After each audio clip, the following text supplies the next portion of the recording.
Parfois, on aime se comparer et se confronter à son partenaire. Un moyen de mettre un peu de piment dans la relation afin d'éviter la routine qui a tendance à s'installer dans le couple.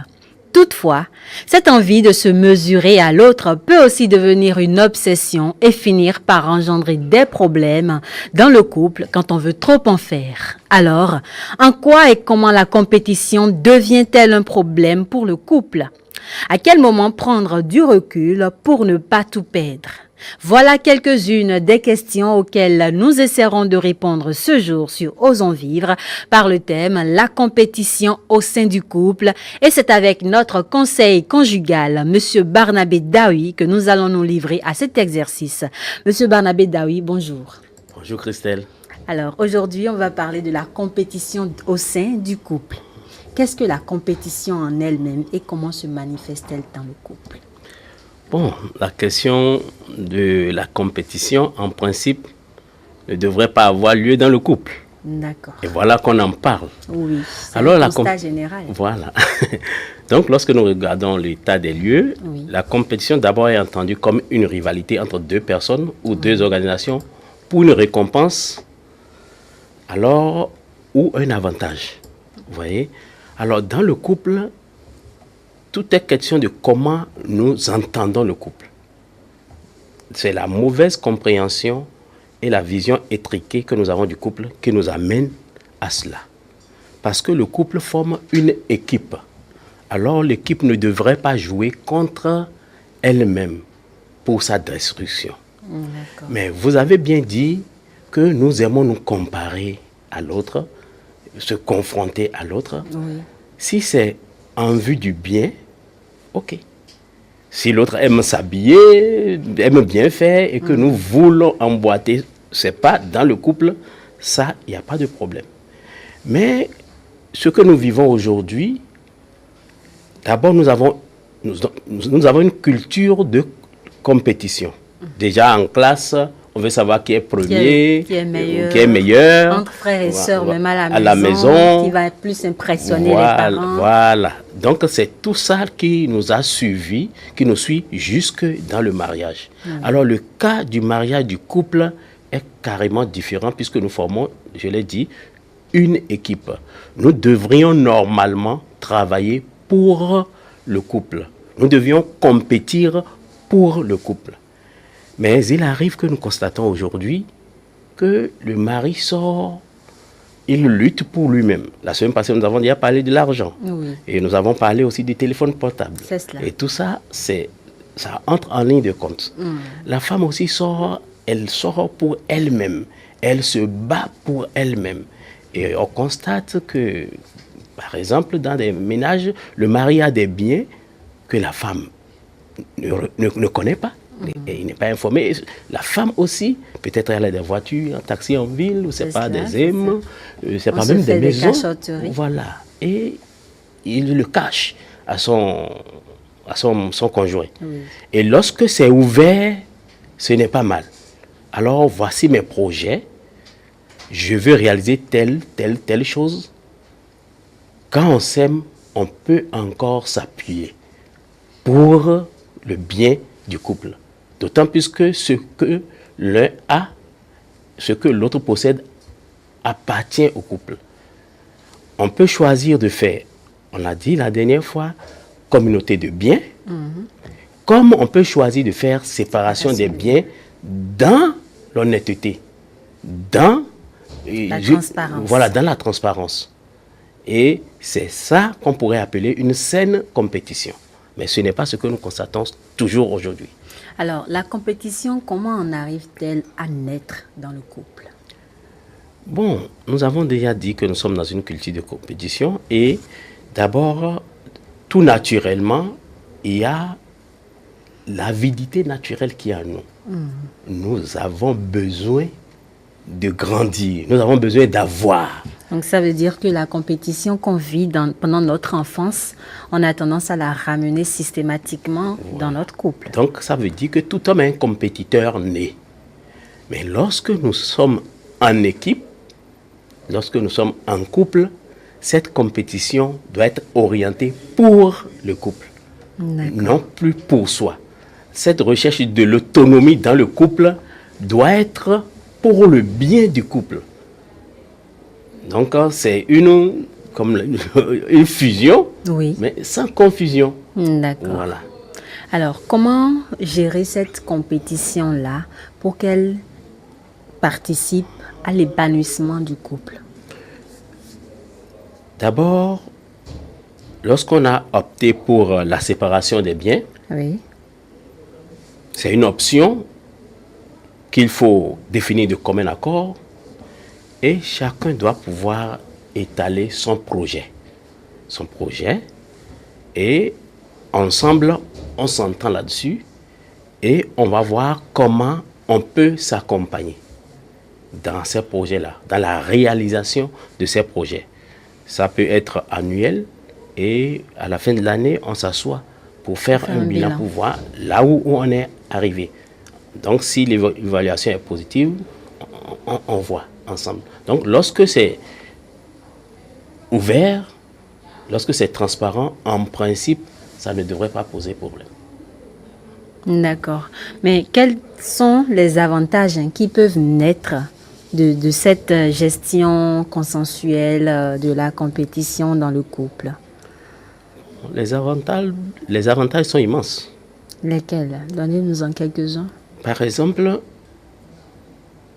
si nos revenus en Occident, par exemple, celui dans le couple qui a le revenu le plus élevé, c'est lui qui travaille et l'autre reste à la maison. Si c'était le mari qui a le plus petit salaire, revenu, c'est lui qui reste à la maison. Vraiment? Et on l'appelle papa poule pour couvrir les enfants. Ouais, mais c'est rare d'observer ça quand même. Hein? Et mais c'est pourquoi j'ai dit, c'est une question d'entente. Mais dans cet esprit-là, la compétition n'existe plus. Là, c'est beaucoup plus une forme de compréhension mutuelle. C'est une forme de compréhension mutuelle. Bon, j'ai juste donné cet exemple. D'accord. Pour l'avantage qu'on a tiré de la compétition dans le couple, voilà, quels objectifs nous avons. Il faut définir les objectifs communs. Et il faut s'investir pour. Et en dehors de ces objectifs communs, chacun peut avoir ses objectifs. Mais la priorité est pour les objectifs communs. Maintenant, on jette un coup d'œil sur les objectifs de chacun pour les accompagner. Concrètement, lorsque l'un, je dis par exemple la femme, alors que le mari n'a pas encore acheté un terrain, dit, bon, j'ai envie d'avoir un terrain à tel endroit. En principe, cela ne devrait pas frustrer le mari, puisqu'il s'agit d'une équipe. Bon, est-ce que tu as les moyens? Bon, voilà comment je me suis organisé, ou bien voilà comment je vais m'organiser, et on pourra la voir. Ah, si tu peux la voir, ce serait pas mal. Si c'est franc jeu, si c'est un franc jeu, donc si tu peux la voir, ce ne serait pas mal. Est-ce que tu es prêt? J'ai encore un peu de réserve ici, je peux faire une avance ou bien te soutiens avec tel montant. Donc, réciproquement, ça devrait être la même chose. Si on a fait cette option, vous voyez, donc voilà juste un exemple. Mais très souvent, ça ne se passe pas comme ça.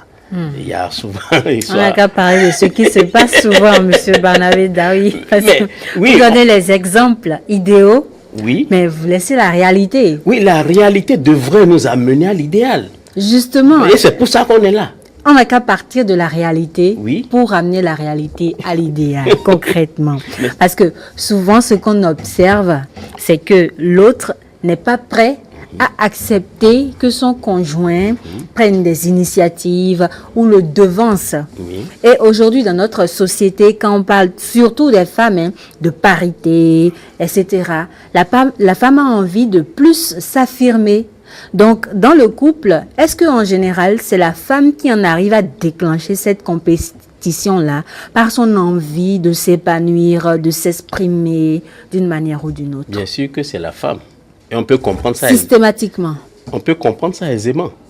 Parce que de tout temps, elle a été frustrée. Elle veut sortir la tête de l'eau. Et on sait aujourd'hui qu'il y a par exemple, l'idéologie du genre, où la femme veut damer le pion à l'homme. Logiquement, ça se comprend. Oui. Vous voyez? Et le fait qu'il y ait un duel entre l'homme et la femme n'arrange pas l'humanité. N'arrange pas l'humanité. C'est pourquoi on est poussé à jouer pour une saine compétition ou tout simplement pour l'harmonie. Mais quand on se retrouve dans une situation où on fait face, où on vit ce type de compétition-là, où l'autre a constamment envie de dominer, l'un a constamment envie de dominer l'autre, comment est-ce que ça se gère? D'abord, il faut cultiver le sens du partage. Lorsque l'un veut dominer l'autre, ça veut dire que celui qui veut dominer, nous avons dit, chacun de nous sommes un compétiteur né. Oui. L'autre, dans l'équipe, bien sûr, doit savoir l'accepter. Et il doit apprendre à ne pas juger son comportement. C'est une personne humaine, il est perfectible. Et celui qui est lésé, en quelque sorte, doit accepter d'accompagner l'autre. Mais lorsque l'autre sort le couteau et le second sort l'épée, ça va finir mal. Et vous l'avez dit dans votre introduction, pour qu'on n'en arrive pas à tout perdre. Donc dans une équipe, il faut accepter de perdre un peu, et c'est ça l'esprit du partage, pour que l'autre gagne. Par exemple, l'espace conjugal, c'est un espace à partager. Un peu comme si nous sommes engagés sur une route, dans la circulation, la route se partage. Donc, il faut faire attention à l'autre. Alors, dans l'équipe, vous voyez, quand nous allons dans la même direction sur une voie, nous sommes embarqués dans la même direction. Donc, nous formons une équipe bien qu'on ne se connaît pas. Et chacun doit faire attention pour qu'il n'y ait pas de croque en jambe. Et ça se passera bien jusqu'à ce que chacun arrive à destination. Donc, c'est comme ça pour le couple. L'un doit tenir compte forcément de l'autre. Et je l'ai déjà dit, il ne faut pas juger l'autre, mais il faut avoir un esprit de l'accompagner. Oui, développer l'esprit d'accompagnement vis-à-vis de son partenaire. Donc c'est important de cultiver ça en soi et ne pas toujours être sur pied de guerre. Apparemment, aujourd'hui, c'est ça. Et quand nous avons dit, comme vous l'avez dit, si ce n'est pas bien joué, on en arrive à tout perdre. Vous comprenez? Oui. C'est le divorce qui vient. Et puis, bon, on dit, bon, en tout cas, moi, je l'ai déjà quitté. En tout cas, ce n'est pas toujours bien consommé. Hein? Oui. Mais dans certains cas, quand il ne s'agit pas de la femme qui est à l'origine de cette compétition-là, et que ce soit le mari, qui soit vraiment celui-là qui a constamment envie de gagner, la pression du boulot, on a envie de compétir, on ramène ça à la maison. En dehors de cet esprit d'accompagnement-là et de communication, est-ce qu'il existe d'autres manières? Voilà, j'y arrive, de gérer cette compétition-là pour ne pas être victime de son partenaire? Si c'était l'homme qui développe cet esprit de compétition-là à un niveau extrême. Comment faire face à ça? Bon, ça, c'est ce qu'on a toujours vu. Ouais, c'est ce qu'on a souvent vu, n'est-ce pas une forme de domination qui dit simplement que la femme doit se soumettre à son mari et tout ce qui va avec dans notre société. Mais là, on parle du cas de compétition. Où c'est l'homme qui estime que peut-être s'il laisse sa femme prendre telle initiative, elle va le dépasser, ou bien s'il laisse sa femme accepter tel poste au boulot, elle va le dépasser, etc. Comment est-ce que la femme, dans ces cas-là, peut arriver à gérer l'esprit de compétition de son mari sans que son couple n'en pâtisse? Bon, je crois que, je l'ai souvent dit ici, souvent, le rôle qui est le nôtre, c'est un peu un rôle de sapeur-pompier. Moi, je n'aime pas jouer ce rôle, je le dis souvent. Dans un couple, d'abord, dans une équipe, il y a les bases qu'il fallait d'abord poser. Quand vous avez parlé de postes, à certains postes, si vous êtes un homme et que vous avez épousé un agent de l'État, un fonctionnaire, vous devez vous attendre à cela. Vous voyez? Je vous ai dit, je ne sais pas si c'est ici, que j'ai un ami, sa maman vend vendeuse de pagne au marché. Oui. Mais chaque fois que ça doit prospérer, ça commence à prospérer, il y a le feu, ça prend feu. Oui. Et c'est arrivé plusieurs fois. Et l'ami m'a dit que c'est son papa qui est à la base. Pour dire tout simplement, comme on le dit en fond, vous voyez? Voilà. Donc ça dépend de comment on a posé les bases. Et là, deuxième élément, c'est que la femme aussi, dans son comportement, elle sait se faire accepter de son mari. C'est tellement important parce que le fait que la femme ait un revenu, vous voyez, on a l'expression, hein, tu gagnes, je gagne. Oui, oui. Vous voyez, un revenu déjà fait qu'elle peut pousser des ergots. Vous voyez, c'est à elle de savoir comment se gérer pour se faire accepter de son mari. Pour que le moment venu, même avant ça, le mari court pour sa promotion. En réalité, dans le couple, il s'agit d'une promotion mutuelle où chacun doit chercher à valoriser l'autre pour que le jour, et vous allez en parler demain, l'unité dans le couple, le jour où on voit le mari et la femme, que le mari soit fier de présenter son épouse et que l'épouse soit fière de présenter son mari. Pour que ça ne soit pas dit, Zominjawe. Vous voyez? Donc en réalité, c'est ce travail-là qui doit être fait au jour le jour dans le couple. Et je sais que la femme a une potentialité énorme pour cela. Pour apaiser son mari, pour son homme, voilà. Et gérer le foyer. Bien sûr. Alors, dans ces cas de compétition malsaine-là, qu'est-ce que vous conseillez à ces couples-là qui vivent cette situation déjà à un niveau tellement extrême où simplement la remise en question, toute forme de communication est devenue très difficile? Vraiment, c'est un point qui est assez douloureux, où on ne souhaite pas arriver. Parce que le problème de la compétition se fixe dans le passé et dans l'avenir. Si je veux... C'est pas présent. Non, parce que il y a quelque chose qui s'est passé, il y a quelque chose que je vais atteindre. Mais je ne vis pas dans le présent. Je veux réussir, d'accord. Mais là où je suis maintenant, qu'est-ce que je fais maintenant? Et quand je parle de ça, ce n'est pas par rapport à mon objectif de gagner, mais par rapport à mon objectif de faire gagner mon couple. Nous ne sommes pas toujours là. Donc l'objectif de faire gagner mon couple, c'est d'abord la personne que j'ai devant moi. Et vous m'avez dit la dernière fois, la personne est un bien pour moi. Vous m'avez dit que c'est plutôt un trésor. Alors, si je veux gagner, c'est cette personne-là que j'ai à gagner pour moi.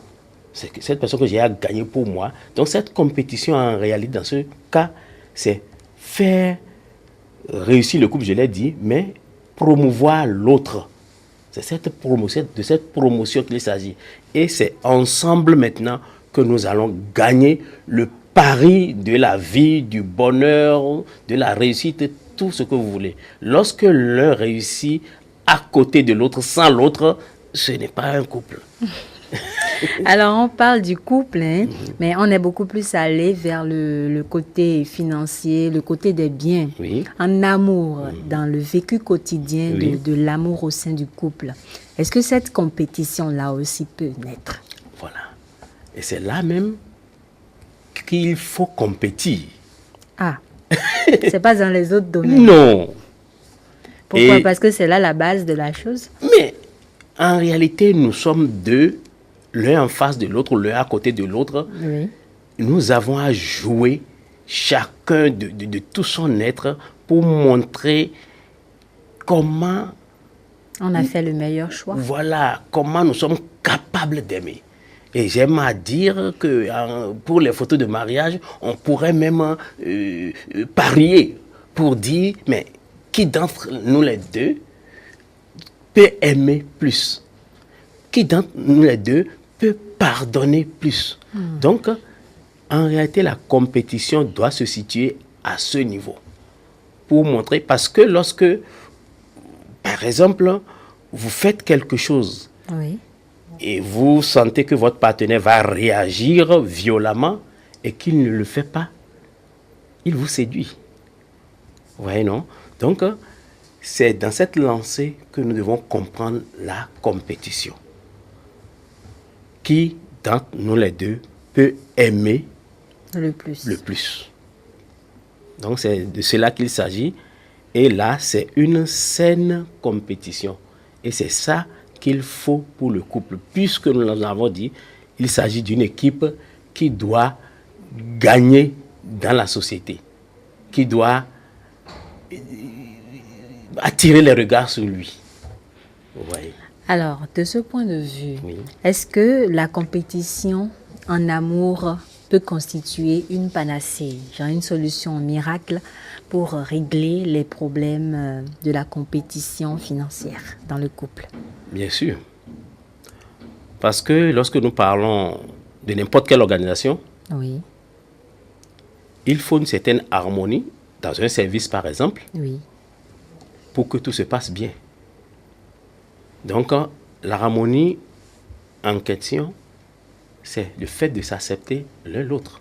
Et quand vous voyez une équipe de football, vous voyez cette compréhension à organiser, à construire le jeu, c'est surtout ça. Vous voyez, quand il n'y a pas de brutalité, quand vous voyez comment ils partagent la symbiose. La symbiose, c'est beau à voir. C'est vraiment beau à voir. Donc, c'est ça d'abord. Lorsqu'il y a ça, mettre à disposition ses biens ou déclarer ou c'est pas comment. Travailler dans la transparence ne devrait pas poser problème. C'est parce que cela manque et que nous sommes souvent dans le mensonge qu'on n'y arrive pas. Monsieur Barnabé Dahu, j'ai envie de vous poser une question. Oui, allons-y. Vous êtes conseiller conjugal. Oui. Quand vous rencontrez des couples de ce genre oui, qui vivent ce problème de compétition malsaine, qu'est-ce que vous leur conseillez? Moi, je vais leur demander de ramener la balle à terre. Souvent, ils ont même peut-être perdu la balle déjà. Oui. Parce que déjà, chez nous, on n'a pas la culture des spécialistes. C'est quand la situation est complètement désespérée, qu'on se dit, bon, on commence à chercher de l'aide là. Mais est-ce que il y a toujours cette chose-là, cette flamme-là à sauver? Bien sûr. Il y a un cas où c'est arrivé comme ça. Oui. L'un des conjoints est fonctionnaire, l'autre est à son propre compte. Bon, on a géré ça pendant un moment. Oui. Alors nous avons demandé à celui, je vais le dire comme ça, qui... Bon, l'un a décidé de quitter la maison parce que l'autre avait de grands biens. Alors, elle impressionnait son conjoint par ces biens-là, bon, tout ça. L'homme se sentait tout petit. Je n'ai pas dit l'homme. Vous avez dit elle. Donc, ok, d'accord. Je vous prends au mot. Ok. Alors, c'est arrivé comme ça. Alors, l'autre s'est éclipsé. Oui. Alors, des années après, bon, l'autre conjoint a voulu rejoindre quand même son partenaire. Celui qui est parti. Finalement, on a pu jouer le jeu. Ce conjoint-là a laissé tout son confort pour aller s'installer dans la location avec l'autre conjoint. Eh bien, voilà. Ça, c'est... Donc, il faut beaucoup d'humilité. Il a accepté, je veux le dire comme ça pour voiler un peu les choses, d'aller vivre avec ce conjoint dans la location. Et tout un confort, un grand bâtiment. Bon, ça n'a pas pris tout de suite. Bon, finalement, aujourd'hui, ça se passe bien. Où ils sont... Les deux se comprennent. Voilà. Et j'ai même rencontré... Bon, l'un d'entre eux. L'un d'entre eux un jour, qui s'est bien maquillé. Ah, j'ai dit, mais c'est vous? C'est bien moi. Mais tu ne peux pas comprendre. Bon, qu'est-ce que tu ne peux pas comprendre? Et il disait à son interlocuteur, mais tu ne sais pas que je suis maintenant avec mon mari. Il dit, ah là, je comprends. Parce que quand on la voyait avant, elle n'avait pas toujours bonne mine. Mais ce jour-là, elle était rayonnante. Je vois. Donc, c'est une question d'humilité et accepter maintenant de comprendre qu'en couple, on a à jouer, pas pour soi, mais pour le couple. Donc, lorsque les gens sont ouverts et qu'ils sont prêts à s'entendre, ça rend un peu plus la tâche facile. Mais, ça rend la tâche facile. Mais quand c'est... Bon, surtout quand c'est la femme qui vient, qui veut vraiment se faire accompagner, ça marche. Vous voyez? Mais quand l'un est braqué, bon, en tout cas, si c'est la femme qui veut de son homme, ça marche. Et elle sait, si l'homme n'est pas allé déjà très loin dans sa mésaventure. Dans d'autres investigations, donc, on peut toujours arranger les choses. Donc, ces questions-là, c'est des questions très, très pointues. Oui. Et ce n'est pas toujours évident si les deux ne sont pas disposés. Vous voyez? Mais lorsque l'un est disposé, que l'autre fait l'effort, puisqu'il s'agit de nous, quand il s'agit de l'autre, il s'agit de nous. Quand ça va bien chez l'autre, ça va bien chez nous. Chez moi, voilà. Et quand ça ne va pas chez l'autre, ça ne va pas chez moi. Donc je dois tout faire. Et il faut, là je ne l'ai pas dit, cesser, il faut éviter, je voulais dire, d'en parler. À côté. Oui, à côté. Même pas chez soi. Quand je dis chez soi, comprenez. Vous voyez, aux membres... dès qu'il y a un problème... les belles familles des deux côtés. Non. Que ça reste à l'intérieur. Que ça reste à l'intérieur de vous.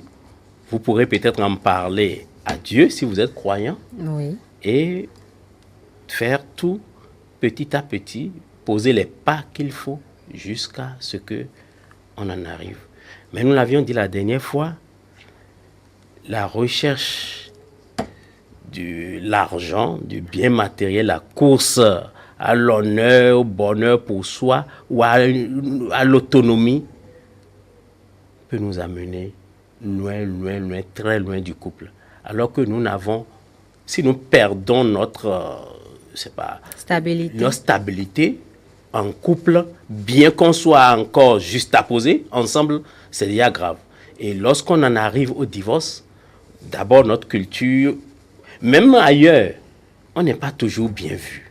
D'accord. Oui, on n'est pas toujours bien vu. Alors, Monsieur Barnabé Daoui, on est déjà en train de finir Osons vivre de ce jour. Je vais vous demander un mot pour résumer un peu votre intervention par rapport au thème qu'on a abordé aujourd'hui. Bon, si on doit résumer, je dis, tel qu'on a parlé, la compétition devrait être une compétition où chacun devrait chercher à aimer plus. Et pour le faire, il s'agit de se donner totalement. Donc un élan de générosité sans calcul selon l'ordre de la nature. Et Antoine de Saint-Exupéry dit, aimer ce n'est pas seulement se regarder l'un ou l'autre, mais regarder dans la même direction. Et vous comprenez que dans ce cas, il n'y a pas de compétition. Il n'y a plus de compétition. D'accord. Voilà. Merci beaucoup. On est déjà en train de finir Osons vivre de ce jour. Aujourd'hui, on a parlé de la compétition au sein du couple.